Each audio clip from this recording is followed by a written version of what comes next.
Hello, જાગુસ kitchen જર્નીમાં આપ સૌનું સ્વાગત છે. ફ્રેન્ડ્સ, આજે આપણે પરવળની એક નવા જ પ્રકારની સબ્જી રેડી કરીશું. એટલી સુપર, એટલી ટેસ્ટી અને એટલી જ સરળ કે હું તમને શું કહું. તો ચાલો શરૂ કરીએ. સૌથી પહેલાં મેં 250 ગ્રામ પરવળ લીધા છે અને તેને ધોઈ લીધા છે.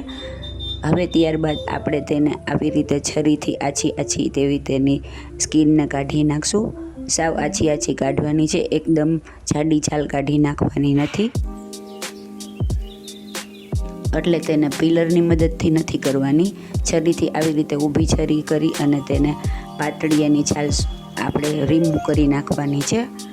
હવે આપણે બધી પરવળ રેડી થઈ ગયા છે. હવે ત્યારબાદ આપણે તેને વચ્ચે આવી રીતે ભરેલા પરવળ કરવા હોય તો કેમ આપણે કટ આપીએ તેવો કટ આપી દેશું. બધા પરવળમાં આવી રીતે કટ આપી દેવાનો છે.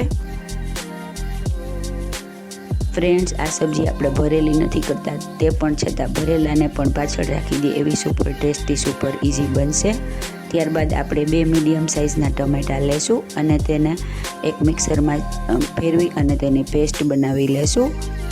હવે આપણે એક કુકર લઈ અને તેની અંદર 5 ચમચી જેટલું તેલ એડ કરેલું છે મેં, તેટલું તેલ એડ કરવાનું છે. તેલ થોડુંક આમાં વધારે જાય છે. આમે આપણું કાઠિયાવાડી શાક હોય તો તેલ તો થોડુંક વધારે હોય જ. હવે આપણે તેને ફાસ્ટ ગેસે આવી રીતે ચલાવતા જશું અને તે સોફ્ટ થાય ત્યાં સુધી તેને ફ્રાય કરી લેશું. ફ્રેન્ડ્સ, આ 5 થી 7 મિનિટ સુધીમાં થઈ જશે અને પરવળનું બીજ જો નીકળી જશે ને તો ઉડશે, તો તેથી જ ધ્યાન રાખવું. જો આપણા પરવળ સોફ્ટ થઈ ગયા છે. હવે આપણે તેને બધાને બારે કાઢી લેશું. હવે આપણે તે જ તેલમાં અડધી ચમચી જેટલી રાઈ, અડધી ચમચું જેટલું જીરું અને અડધી ચમચી જેટલી હિંગ એડ કરીશું. બધું સરસ વઘાર આવી જાય ત્યાં સુધી આપણે તેને ગરમ થવા દેશું. ત્યારબાદ તેની અંદર અડધી ચમચી જેટલી આદુ મરચાંની પેસ્ટ એડ કરીશું. મેં આદુ મરચાં અધકચરા સેજ વાટી લીધા છે. સાવ ફાઇન પેસ્ટ બનાવવાની નથી. હવે ત્યારબાદ આપણે તેમાં રેડી કરેલી ટમેટાની પ્યુરીને એડ કરીશું અને તેને ચલાવી અને સરસ રીતે સોતે કરી લેશું.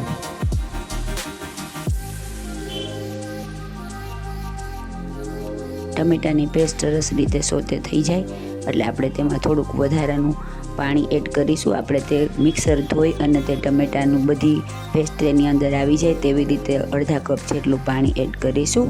ત્યારબાદ તેમાં મસાલા કરીશું. 1 ચમચી લાલ મરચું પાવડર, 1 ચમચી ધાણા જીરું પાવડર, અડધી ચમચી હળદર, સ્વાદ મુજબ મીઠું અને અડધી ચમચી ગરમ મસાલો એડ કરીશું. ગરમ મસાલો મેં રેગ્યુલર દાળ શાકનો આપણે મસાલો યુઝ કરી તે લીધેલો છે. ફ્રેન્ડ્સ, આમાં કોઈ પણ વધારાના મસાલા કે કશું આપણે એડ કરતા નથી. એમ છતાંય પરવળની સબ્જી ખૂબ જ સરસ અને ખૂબ જ ટેસ્ટી બનશે. તો તમે પણ આખો વિડીયો જોજો અને ચોક્કસથી ટ્રાય કરજો. હવે ત્યારબાદ આપણે તેમાં 1 મોટી ચમચી જેટલો ચણાનો લોટ એડ કરીશું અને તેને બરાબર ચલાવી દઈશું જેથી તેમાં બિલકુલ લમ્સ ન રહે. આવી રીતે સરસ તેને મિક્સ કરી લેવાનો છે અને તેના બધા ગાંઠા ન રહે ત્યાં સુધી તેને આવી રીતે આપણે ચલાવી લેશું. ફ્રેન્ડ્સ, અત્યારે થોડું ભેજવાળું વાતાવરણ હોય તો ચણાના લોટમાં ગાંઠા ઝડપથી પડી જાય છે. હવે આપણે તેમાં 1 થી અડધા કપ જેટલું પાણી એડ કરીશું અને તેની સરસ ગ્રેવી રેડી કરીશું. જો આપણને આવી કન્સિસ્ટન્સી જોશે. ત્યારબાદ આપણે તેમાં ફ્રાય કરેલા પરવળને એડ કરી દઈશું. પરવળ થોડા ગરમ હોય તો 1 by 1 ધ્યાનથી નાખવા. હવે આપણે તેને બરાબર મિક્સ કરી લેશું.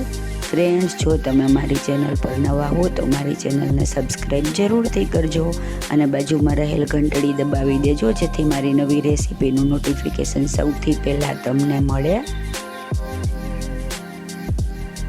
હવે આપણે કુકરનું ઢાંકણું ઢાંકી અને તેને ફાસ્ટ ગેસે 3 થી 4 વિસલ વગાડી અને પછી ધીમા ગેસે 5 મિનિટ સુધી ચડવા દેશું. ત્યારબાદ કુકર સાવ ઠરે ત્યારે આપણે તેને ખોલી અને જોઈ લેશું. જુઓ, આપણી એકદમ સુપર ફાઇન અને સુપર ટેસ્ટી પરવળની સબ્જી રેડી છે. તેલ પણ એકદમ સરસ રીતે બહાર આવી ગયું છે ને એકદમ જોરદાર, ખાવામાં એટલી જ મજેદાર છે. હવે આપણે તેને જોઈ લેશું કે આપણા પરવળ ચડી ગયા છે કે નહીં. જો એકદમ ઇઝીલી કટ થઈ જાય છે આપણા પરવળ, એકદમ ચડી અને સરસ રેડી થઈ ગયા છે. ફ્રેન્ડ્સ, તમે આને ખીચડી સાથે અથવા ફુલકા રોટલી સાથે ખાઈ શકો, ખૂબ જ સરસ લાગે છે. હવે આપણે તેને એક સર્વિંગ ડીશમાં લઈ લેશું. ફ્રેન્ડ્સ, સરસ મજાની એકદમ જોરદાર અને કાંદા લસણ કે શેના ઉપયોગ વગરની આપણી પરવળની સબ્જી રેડી થઈ ગઈ છે. હવે આપણે તેને કોથમીરથી ગાર્નિશ કરીશું.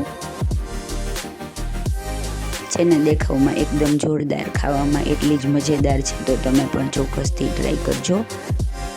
એકદમ હેલ્ધી, એકદમ સુપર ટેસ્ટી અને સુપર યમી અને ફટાફટ બની જાય એવી આપણી પરવળની સબ્જી રેડી છે. અત્યારે ચોમાસાની સિઝનમાં પરવળ ખૂબ જ સરસ આવે છે, તો તમે પણ ચોક્કસથી બનાવજો.